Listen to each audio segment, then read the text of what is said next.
हरे कृष्णा। क्या कोई ऐसा ज्ञान है जिसे अपनाकर आत्मा का यह जन्म ही अंतिम हो जाए? श्री भगवान कहते हैं, श्री भगवान उवाच परम भूय प्रवीक्ष्यामि ज्ञानानां ज्ञानम उत्तमम् यत् ज्ञात्वा मुनयः सर्वे पराम सिद्धिमितो गताः। अब मैं तुम्हें समस्त ज्ञानों में सर्वश्रेष्ठ इस परम ज्ञान को पुनः सुनाऊंगा, जिसे जान लेने पर सभी मुनि परम सिद्धि को प्राप्त कर चुके हैं।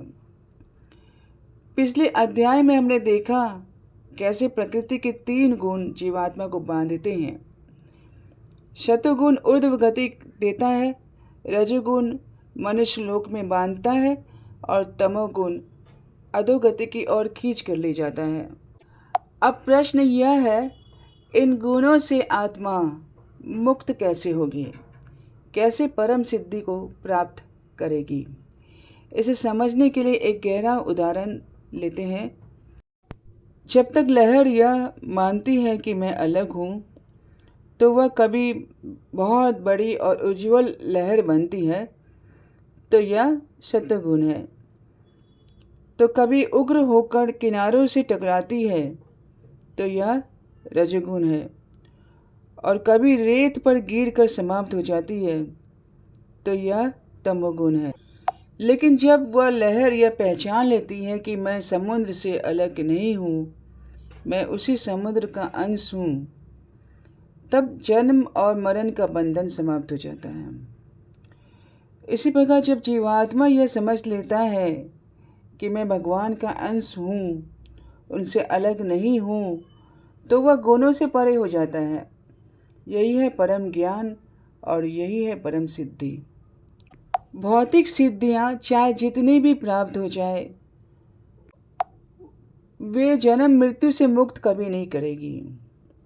लेकिन भगवान की भक्ति करके उनके शरण में जाकर आत्मा अपनी वास्तविक पहचान पाती है और इस संसार रूपी बंधन से मुक्त हो जाती है। जब तक हम सतोगुण में स्थिर नहीं होते, ज्ञान हृदय में प्रकट नहीं हो सकता और सतोगुण में आना कठिन नहीं है। सुबह मंगला आरती, हरे कृष्ण महामंत्र का नियमित जप, भगवत कथा का श्रवण, ये साधन हमें सतोगुण में स्थिर करते हैं और हमें धीरे धीरे परम सिद्धि की ओर ले जाएंगे।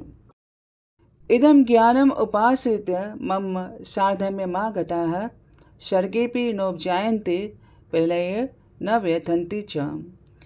भगवान श्री कृष्ण कहते हैं, हे अर्जुन, इस दिव्य ज्ञान का आश्रय लेकर अनेक मुनि और ऋषि मेरी जैसी दिव्य प्रकृति को प्राप्त हुए हैं।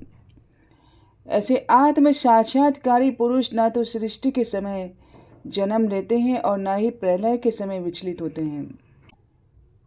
जब मनुष्य इस ज्ञान को केवल सुनता ही नहीं बल्कि इसे अपने जीवन का आधार बना लेता है, तो उसका यह जन्म अंतिम जन्म बन जाता है। उसकी आत्मा भौतिक बंधनों से मुक्त होकर भगवान के धाम में प्रवेश करती है, जहाँ ना जन्म है, ना मृत्यु है, ना परिवर्तन है, ना विनाश है। सोचिए, इस संसार में हर ज्ञान किसी न किसी रूप में प्रकृति के गुणों से दूषित है। भौतिक विज्ञान, कला, राजनीति, दर्शन, सब कुछ 3 गुणों के अधीन है। परंतु जो ज्ञान भगवान के मुख से निकला है, पवित्र है, शुद्ध है, वह आत्मा को जन्म मृत्यु के चक्र से मुक्त करता है। इसलिए ज्ञान का आश्रय लेना मतलब केवल पढ़ना या याद करना नहीं है, बल्कि उस ज्ञान को जीना है। कभी कभी हमें गीता की बातें तुरंत समझ में नहीं आती हैं, लेकिन हमें उसका उच्चारण करना चाहिए, क्योंकि यह भगवान की श्रीमुखारविंद से निकली वाणी है। आगे भगवान बताएंगे, आत्मा जो मूल रूप से आध्यात्मिक लोक की है, वह इस प्रकृति में कैसे आती है और यहाँ कैसे बंधी है। यह रहस्य हम अगले श्लोकों में सुनेंगे।